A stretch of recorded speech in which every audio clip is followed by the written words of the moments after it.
Hello, എല്ലാവർക്കും നമസ്കാരം. വീണ്ടും ഒരു സെപ്റ്റംബർ 27 സമാഗതമായിരിക്കുകയാണ്. എന്താണ് ഈ സെപ്റ്റംബർ 27 എന്നതിൻ്റെ പ്രത്യേകത അറിയോ? World tourism day. ഈ വേൾഡ് ടൂറിസം ഡേയിൽ നമുക്ക് വളരെയധികം ചിന്തിക്കാവുന്ന ഒരു വിഷയവുമായിട്ടാണ് ഞാനിപ്പോൾ നിങ്ങളുടെ മുമ്പിൽ എത്തിയിരിക്കുന്നത്. ചിന്തിക്കുക മാത്രമല്ല, ചിന്തിച്ചതിന് ശേഷം അതിനനുസരിച്ച് നമ്മൾ ഉണർന്ന് പ്രവർത്തിക്കുകയും വേണം. അപ്പോൾ ഞാൻ വിഷയത്തിലേക്ക് വരാം.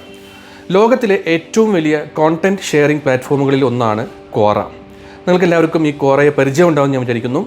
ഈ ക്വോറയുടെ ഒരു പ്രത്യേകത എന്താ വെച്ച് കഴിഞ്ഞാൽ, ലോകത്തുള്ള ലക്ഷോപലക്ഷം ആളുകളുടെ ഒരു വലിയൊരു നെറ്റ്വർക്കാണ് ക്വോറ. ഇതിലൂടെ നമുക്ക് പല പല കാര്യങ്ങൾ ചർച്ച ചെയ്യാം, സംസാരിക്കാം, ആശയങ്ങൾ അങ്ങോട്ടും ഇങ്ങോട്ടും പങ്കുവയ്ക്കാം. ആ രീതിയിലുള്ള ഒരു കോണ്ടൻറ്റ് ഷെയറിംഗ് പ്ലാറ്റ്ഫോമാണ് ക്വോറ. ഇതിലേക്ക് ഒരുപാട് ആളുകൾ അവരുടെ മനസ്സിലുള്ള സംശയങ്ങളും ചോദ്യങ്ങളും ഒക്കെ ഒരു പോസ്റ്റ് ചെയ്യാറുണ്ട്. അപ്പോൾ നമുക്ക് എന്തെങ്കിലും ഒരു കാര്യത്തെക്കുറിച്ച് ഒരു ഉത്തരം അറിയേണ്ട ആവശ്യമുണ്ട്, അല്ലെങ്കിൽ ഒരു വിശദീകരണം ആവശ്യമുണ്ടെങ്കിൽ നമ്മൾ ആ ചോദ്യം നമ്മൾ ഈ ക്വോറയിൽ പോസ്റ്റ് ചെയ്ത് കഴിഞ്ഞാൽ അതിനെക്കുറിച്ച് അറിവുള്ള അവഗാഹമുള്ള ആളുകൾ അത് വിശദമായി നമുക്ക് ഈ ക്വോറയിലൂടെ പറഞ്ഞു തരും. അങ്ങനെ പരസ്പരം ആശയം പങ്കുവയ്ക്കുകയാണ് ഈ ക്വോറയിൽ നടക്കുന്നത്. ഈ ക്വോറയിൽ ഏതാണ്ട് ഒരു 6 മാസം മുമ്പ് ഒരു ഇന്ത്യൻ പൗരൻ ഒരു ചോദ്യം ഇട്ടു. അതിങ്ങനെയായിരുന്നു: ഇന്ത്യയുടെ ടൂറിസം മേഖലയുടെ അഭിവൃദ്ധിക്ക് വേണ്ടി ഞങ്ങൾ ഇന്ത്യ ഗവൺമെൻറ്റും ഇന്ത്യക്കാരും ചെയ്യേണ്ടത് എന്തെല്ലാമാണ് എന്നായിരുന്നു ആ ചോദ്യം. അതിന് കോൾ എലിയറ്റ് എന്ന് പറയുന്ന ഒരു വിദേശ പൗരൻ നൽകിയ മറുപടിയാണ് ഇപ്പോൾ സോഷ്യൽ മീഡിയയിൽ വലിയ തരംഗമായിക്കൊണ്ടിരിക്കുന്നത്. ഈ കോൾ എലിയറ്റ് പറയുന്നത് വളരെ പ്രധാനപ്പെട്ട ഒരു 7 പോയിൻ്റാണ് പറയുന്നത്. വളരെ കുറിക്ക് കൊള്ളുന്ന ഒരു മറുപടിയാണ് ഇതിന് തന്നിട്ടുള്ളത്. ഈ ഓരോ മറുപടിയും നമ്മുടെ കരണത്ത് കിട്ടിയ അടി, ഓരോ ഇന്ത്യക്കാരൻ്റെയും കരണത്ത് കിട്ടിയ ഒരു അടിയായിട്ടാണ് നമുക്ക് ഫീൽ ചെയ്യുക. അത് വായിക്കുന്ന സമയത്ത് വളരെയധികം സീരിയസ് ആയിട്ട് നമ്മൾ അതിനെ കാണുകയും അതിനെ നമ്മൾ ഇഴകേറി പരിശോധിക്കുകയും ചെയ്യേണ്ടതുണ്ട്. ആ ഓരോ പോയിൻറ്റ്സിനെയും അദ്ദേഹം പറയുന്ന 7 പോയിൻറ്റ്സ് ഞാനിപ്പോൾ ഇവിടെ വിശദീകരിക്കാം.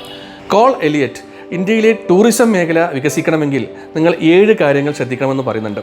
അതിൽ ഒന്നാമത്തെ കാര്യം ഇതാണ്: നിങ്ങൾ ഇന്ത്യക്കാരുടെ വിദേശികളുടെ നേർക്കുള്ള തുറിച്ചു നോട്ടം ആദ്യം അവസാനിപ്പിക്കുക. എന്തോ വലിയ അന്യഗ്രഹ ജീവികളെ കാണുന്ന പോലെയാണ് ഞങ്ങൾ വിദേശികളെ കണ്ടാൽ ഇങ്ങനെ തുറിച്ചു നോക്കിക്കൊണ്ട് നിൽക്കുക. ആ തുറിച്ചു നോട്ടം ആദ്യം ഒന്ന് അവസാനിപ്പിക്കുക. ഞങ്ങളും നിങ്ങളെപ്പോലത്തെ പച്ചയായ മനുഷ്യർ തന്നെയാണ്, അല്ലാണ്ട് അന്യഗ്രഹ ജീവികളൊന്നുമല്ല. സംഭവം ശരിയല്ലേ? ഇതുപോലുള്ള അനുഭവങ്ങൾ നമുക്കും ഉണ്ടായിട്ടില്ലേ? നിങ്ങൾ വിദേശികളെ വിടും. നമ്മൾ ഇന്ത്യക്കാർ പോലും വേറൊരു സ്ഥലത്ത് വേറൊരു നാട്ടിൽ ചെന്ന് ഇറങ്ങിക്കഴിഞ്ഞാൽ അവിടെയുള്ള നാട്ടുകാർ നമ്മുടെ നേർക്ക് നോക്കുന്നൊരു നോട്ടമുണ്ട്. നേരത്തെ പറഞ്ഞ പോലെ എന്തോ വലിയ ഒരു അന്യഗ്രഹജീവിയെ കണ്ട പോലെ ഒരു തുറിച്ചൊരു നോട്ടമാണ്. ഒരുമാതിരി തറച്ച് നമ്മളിങ്ങനെ പിച്ച് ചീന്തുന്ന ഒരു തരം നോട്ടമാണ് അവർ നോക്കുക. ചില ബസ് സ്റ്റോപ്പുകളിലും കടവരാന്തയിലൊക്കെ ഒരു പണിയും ഇല്ലാതിരിക്കുന്ന ചില കാരണവന്മാരുണ്ടാകും. അവരുടെ പ്രധാനപ്പെട്ട പണി എന്താണെന്ന് വെച്ച് കഴിഞ്ഞാൽ ഇങ്ങനെ വരുന്നവരെയും പോകുന്നവരൊക്കെ ഇങ്ങനെ നോക്കി വീക്ഷിച്ച് അവരെങ്ങനെ ഇവാലുവേഷൻ ചെയ്ത് റിവ്യൂ ചെയ്ത് അഭിപ്രായം പറയലാണ്. ജീവിച്ചിരിക്കുന്ന CCTV ക്യാമറകൾ പോലെയാണ് അവരൊക്കെ ഇങ്ങനെ പ്രവർത്തിക്കുക. അവർ ഒരു പണിയില്ല അവർക്ക്. അപ്പോൾ ഇത്തരം ആളുകൾക്ക് നമ്മളിങ്ങനെ കണ്ടു കഴിഞ്ഞാൽ, ഒരു പുതിയ ആളുകളെ കണ്ടു കഴിഞ്ഞാൽ നോക്കുന്നൊരു നോട്ടമുണ്ട്. ഇങ്ങനെ നമ്മുടെ ഉള്ളിൽ ചൂഴ്ന്നെടുക്കുന്ന പോലുള്ള നോട്ടമാണ് അവർ നോക്കുക. അവർക്ക് എന്തെങ്കിലും അറിയേണ്ടതുണ്ടെങ്കിൽ, അല്ലെങ്കിൽ നമ്മളെ കാണുമ്പോൾ നമ്മൾ ആരാണ് എന്താണെന്നൊക്കെ അറിയാനുള്ള കൗതുകം തോന്നുന്നുണ്ടെങ്കിൽ നമ്മുടെ അടുത്തേക്ക് വന്നിട്ട് സ്വയം പരിചയപ്പെടുത്തിയിട്ട് നമ്മോട് ചോദിക്കാവുന്നതേ ഉള്ളൂ: ഹലോ, താങ്കൾ ആരാണ്, എവിടുന്നാണ് വരുന്നത്, ഇവിടെ ആരെ കാണാൻ വന്നതാണ് എന്നൊക്കെ ചോദിക്കാവുന്നതേ ഉള്ളൂ. പക്ഷെ അവർ ചോദിക്കില്ല. പകരം നമ്മളിങ്ങനെ നോട്ടം കൊണ്ട് മാന്തി പറിച്ചുകൊണ്ടേയിരിക്കും. ഇതൊരു ബാഡ് ഹാബിറ്റാണ്. അപ്പോൾ ഈ സായിപ്പ് പറയുന്നത് അതാണ്: നിങ്ങളുടെ ഈ ഇന്ത്യക്കാരുടെ തുറിച്ചു നോട്ടം നിങ്ങളൊന്ന് അവസാനിപ്പിക്കുക.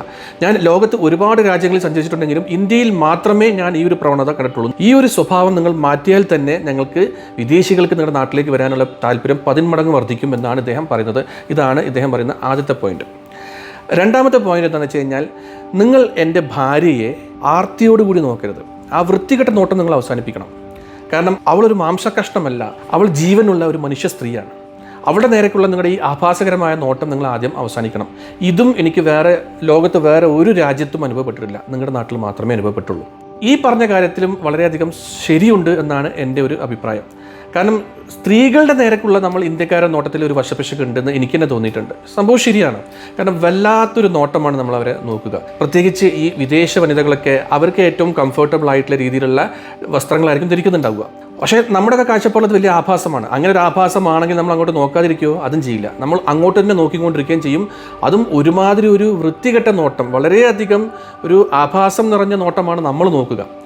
അവരെങ്ങനെ ഈ കണ്ണുകൊണ്ട് പീഡിപ്പിക്കുന്ന രീതിയിലുള്ള ഒരു വെർച്വൽ റേപ്പാണ് നമ്മൾ ചെയ്തുകൊണ്ടിരിക്കുക. അതൊരിക്കലും നമ്മൾ ചെയ്യാൻ പാടില്ല. അതും നമ്മൾ അവസാനിപ്പിക്കണം. വിദേശികളെ വളരെ ഒരു തെറ്റായ ഒരു സംസ്കാരമായിട്ടാണ് കാണുന്നത് എന്നുള്ളത് കൂടി നമ്മൾ മനസ്സിലാക്കേണ്ടതുണ്ട്.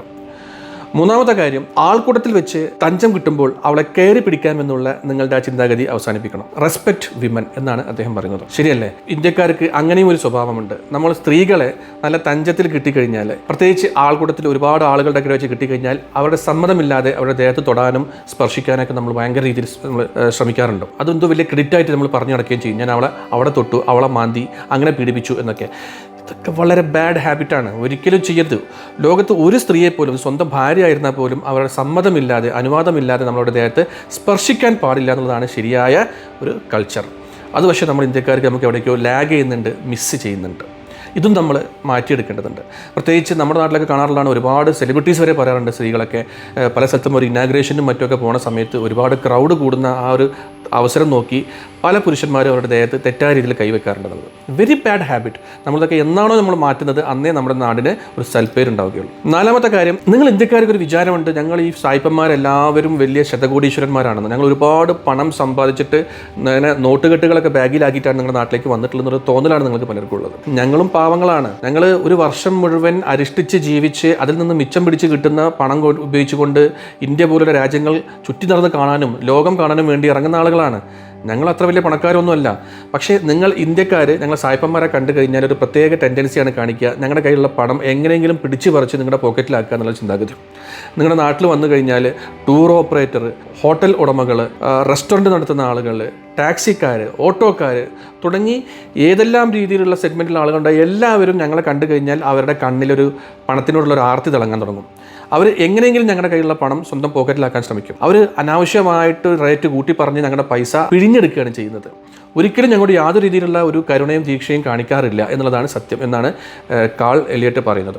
വളരെ സത്യമാണ് എനിക്ക് തോന്നിയിട്ടുണ്ട്. കാരണം വിദേശികളെ പിഴിയാൻ നമ്മുടെ ഇന്ത്യക്കാർ കാണിക്കുന്ന ഒരു പ്രവണത വളരെ തെറ്റായ ഒരു പ്രവണത തന്നെയാണ്. ഇദ്ദേഹം പറഞ്ഞ പോലെ എവിടെയാണ് ശരി, നമ്മുടെ ഹോട്ടലിൽ കയറി ഭക്ഷണം കഴിച്ചാലും ശരി, റിസോർട്ടിൽ കയറി റൂം എടുത്താലും ശരി, ഒരു ടാക്സിയിൽ കയറിയാലും ശരി, ഒരു സായിപ്പാണ് കയറുന്നതെങ്കിൽ ഇന്ത്യക്കാരെ കയ്യിൽ നിന്ന് വാങ്ങുന്നതിൻ്റെ 3 ഇരട്ടിയെങ്കിലും അവർ ഇങ്ങനെ പിടിച്ചു പറിച്ച് വാങ്ങിക്കും. അടുത്ത പോയിന്റ് അദ്ദേഹം പറയുന്നത് എന്താണെന്ന് വെച്ച് കഴിഞ്ഞാൽ, നിങ്ങൾ ഇന്ത്യക്കാർക്ക് ഒരു സ്ഥലം കാണണമെങ്കിൽ ഒരു പ്രത്യേക എൻട്രി ഫീസും ഞങ്ങൾ വിദേശികൾക്ക് അതിൻ്റെ 10 മടങ്ങായിട്ടുള്ള എൻട്രി ഫീസും വെക്കുന്നത് തെറ്റാണ്. ഒരിക്കലും അത് ചെയ്യരുത്. സാമ്പത്തികമായിട്ടുള്ള ഈ വിവേചനം നിങ്ങളും അവസാനിപ്പിക്കണം എന്നാണ് സായിപ്പ് പറയുന്നത്. അതായത് ഇപ്പോൾ ഉദാഹരണം അദ്ദേഹം പറയുന്നുണ്ട്, നിങ്ങൾ താജ്മഹൽ കാണാൻ വേണ്ടി പോവുകയാണെങ്കിൽ താജ്മഹലിലേക്ക് കയറുന്ന സമയത്ത് ഒരു ഇന്ത്യക്കാരനാണ് പ്രവേശിക്കുന്നതെങ്കിൽ 20 രൂപ കൊടുത്താൽ മതി. നേരെ മറിച്ച് അതൊരു വിദേശ പൗരനാണെങ്കിൽ 750 രൂപ കൊടുക്കണം. എന്തിനാണ് ഈ വിവേചനം എന്നാണ് സായിപ്പ് ചോദിക്കുന്നത്. 6ാമത്തെ പോയിന്റായിട്ട് അദ്ദേഹം പറയുന്ന ഒരു കാര്യം എന്താണെന്ന് വെച്ച് കഴിഞ്ഞാൽ, നിങ്ങൾ നിങ്ങളുടെ നാടിനെ ആദ്യം വൃത്തിയായി സൂക്ഷിക്കുക. എവിടെ നോക്കിയാലും ചപ്പുചവറുകൾ വാരിയിടുക, കാണുന്നതൊക്കെ തുപ്പുക, മൂത്രമൊഴിക്കുക, അതുപോലെ എല്ലാ വൃത്തികേടുകളും പരസ്യമായിട്ട് ചെയ്യുക. എന്നിട്ട് നിങ്ങളുടെ നാട്ടിലേക്ക് ടൂറിസ്റ്റുകൾ വാ എന്ന് പറഞ്ഞു കഴിഞ്ഞാൽ എങ്ങനെ വരാനാണ്? ഒരിക്കലും വരില്ല. അതുകൊണ്ട് നിങ്ങൾ ആദ്യം ചെയ്യേണ്ട കാര്യം വെച്ചാൽ നിങ്ങളുടെ നാടിനെ വളരെ വൃത്തിയായി സൂക്ഷിക്കുക. ഞങ്ങൾ ഒരുപാട് രാജ്യങ്ങൾക്ക് ഇറങ്ങി കാണാറുണ്ടെങ്കിൽ പോലും അതിലെല്ലാം വെച്ച് ഏറ്റവും വൃത്തി കുറഞ്ഞ രാജ്യമാണ് നിങ്ങളുടെ രാജ്യം ഇന്ത്യ. അതുകൊണ്ട് നിങ്ങൾ ഈ നാടിനെ നിങ്ങൾ വൃത്തിയായി സൂക്ഷിക്കാൻ ആദ്യം പഠിക്കുക. എന്നിട്ട് നിങ്ങൾ എന്ത് ചെയ്യുക, ടൂറിസ്റ്റുകളെ അങ്ങോട്ട് ആകർഷിക്കുക. എല്ലാവരും ഒരു ഹെൽത്ത് ആൻഡ് ഹൈജീൻ ആഗ്രഹിക്കുന്ന ആളുകളും നല്ല സാഹചര്യം, നല്ലൊരു ആംബിയൻസ് ആഗ്രഹിച്ചു കൊണ്ടുവരുന്ന ടൂറിസ്റ്റുകൾ ആയതുകൊണ്ട് തന്നെ അവർക്ക് ഈ ഒരു ഹെൽത്ത് ആൻഡ് ഹൈജീൻ വളരെ ഇമ്പോർട്ടൻ്റ് ആണ്. അത് നിങ്ങൾ ശ്രദ്ധ കൊടുക്കണമെന്നാണ് സായിപ്പ് പറയുന്നത്. 7ാമതൊരു പോയിൻ്റായിട്ട് അദ്ദേഹം പറയുന്ന കാര്യം എന്താണെന്ന് വെച്ച് കഴിഞ്ഞാൽ, റെസ്പെക്റ്റ്. വിദേശികളെ നിങ്ങൾ റെസ്പെക്റ്റ് ചെയ്യാൻ ശ്രമിക്കുക. എന്തെങ്കിലും ഒരു നിസ്സാര കാര്യങ്ങളൊക്കെ ഉണ്ടാകുമ്പോഴത്തേക്കും അവരെ കോളറെ കയറി പിടിക്കുക, തല്ലുക, കയ്യേറ്റം ചെയ്യുക പോലുള്ള പ്രവണതകളൊക്കെ അവസാനിപ്പിക്കുക.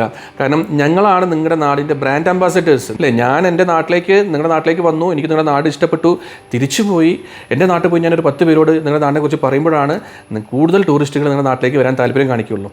അങ്ങനെ ഇരിക്കെ ഞാൻ നിങ്ങളുടെ നാട്ടിലേക്ക് വരുന്ന സമയത്ത് നിങ്ങൾ എന്നെ മനഃപൂർവ്വം ഇങ്ങനെ അപമാനിച്ച് വിട്ടാൽ ഞാൻ എങ്ങനെ പുറത്തു പോയി നിങ്ങൾക്ക് വേണ്ടി അഡ്വക്കേറ്റ് ചെയ്യും എന്നാണ് അദ്ദേഹം പറയുന്നത്. വളരെ വാലിഡ് ആയിട്ടുള്ള പോയിൻ്റാണ്. എൻ്റെ പ്രിയപ്പെട്ട സുഹൃത്തുക്കളെ, ഈ കാൾ എലിയട്ട് എന്ന് പറയുന്ന ഈ സായിപ്പ് പറഞ്ഞ പല കാര്യങ്ങളും സത്യമാണ്. ഇതിനു മുമ്പ് വന്ന പല വിദേശ പൗരന്മാരും പല ടൂറിസ്റ്റുകളും പറയാൻ ബാക്കി വെച്ചതാണ് അദ്ദേഹം നമ്മളോട് തുറന്നങ്ങോട്ട് പറഞ്ഞത്. അപ്പോൾ നമ്മളെല്ലാവരും സൂക്ഷിക്കണം. കാരണം ഈ സ്വഭാവം നമുക്ക് എല്ലാവർക്കും ഉണ്ട്.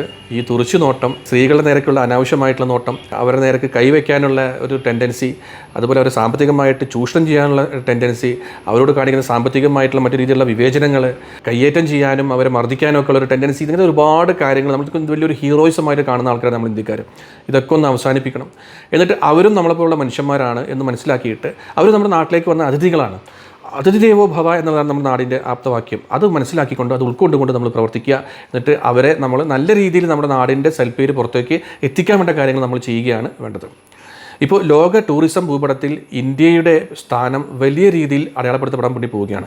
പ്രത്യേകിച്ച് നമ്മുടെ ഈ കൊച്ചു കേരളം ലോകത്തിൻ്റെ തന്നെ ഹെൽത്ത് ആൻഡ് വെൽനെസ് ഹബ്ബായിട്ട് മാറാൻ വേണ്ടി പോവുകയാണ്. യുനെസ്കോ പോലും അത് അംഗീകരിച്ചു കഴിഞ്ഞു. ഈ ഒരു സാഹചര്യത്തിൽ നമ്മൾ ഈ സായിപ്പ് ചൂണ്ടിക്കാണിച്ച തെറ്റുകളൊക്കെ വീണ്ടും വീണ്ടും ആവർത്തിച്ചുകൊണ്ടിരുന്നാൽ ആ സ്വപ്നങ്ങളൊക്കെ തന്നെ വെള്ളത്തിലായി പോകും.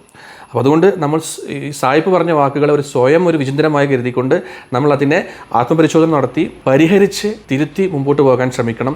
എന്നാൽ മാത്രമേ നമ്മുടെ നാട്ടിലേക്ക് ടൂറിസ്റ്റുകളുടെ ഒരു പ്രവാഹം ഉണ്ടാവുകയുള്ളൂ. വിദേശ പൗരന്മാർ നമ്മുടെ നാട്ടിലേക്ക് വരികയും നമ്മുടെ നാട് ചുറ്റി നടന്ന് കാണുകയും ഇവിടെ പണം ചെലവഴിക്കുകയും ചെയ്യുമ്പോൾ മാത്രമേ നമ്മുടെ നാട്ടിലേക്ക് ഫോറിൻ എക്സ്ചേഞ്ചിൻ്റെ ഒഴുക്കുണ്ടാവുകയുള്ളൂ, വിദേശ നാണ്യ നിക്ഷേപം വർദ്ധിക്കുകയുള്ളൂ. അങ്ങനെ വർദ്ധിച്ചില്ലെങ്കിൽ നമ്മുടെ സാമ്പത്തിക മേഖലയ്ക്ക് അത് കാര്യമായ ഒരു കോട്ടം തട്ടിക്കും. അതുകൊണ്ട് എല്ലാവരും ശ്രദ്ധിക്കുക. ഇനിയെങ്കിലും നമ്മൾ സ്വയം തിരുത്തി മുമ്പോട്ട് പോകാൻ തയ്യാറാവുക. അപ്പോൾ ഈ വീഡിയോ നിങ്ങൾക്ക് എല്ലാവർക്കും ഇഷ്ടപ്പെട്ടുണ്ടാവും വിചാരിക്കുന്നു. ഇഷ്ടപ്പെട്ട് കഴിഞ്ഞാൽ നിങ്ങളിത് സബ്സ്ക്രൈബ് ചെയ്യുക, ഷെയർ ചെയ്യുക, ലൈക്ക് ചെയ്യുക, നിങ്ങളുടെ കമൻറ്റ് അറിയിക്കുക, കൂടുതൽ ആളുകളിലേക്ക് എത്തിക്കുക. എന്തായാലും നമുക്ക് അടുത്ത വീഡിയോയിൽ കാണാം. അതുവരെ എല്ലാവർക്കും ഗുഡ് ബൈ.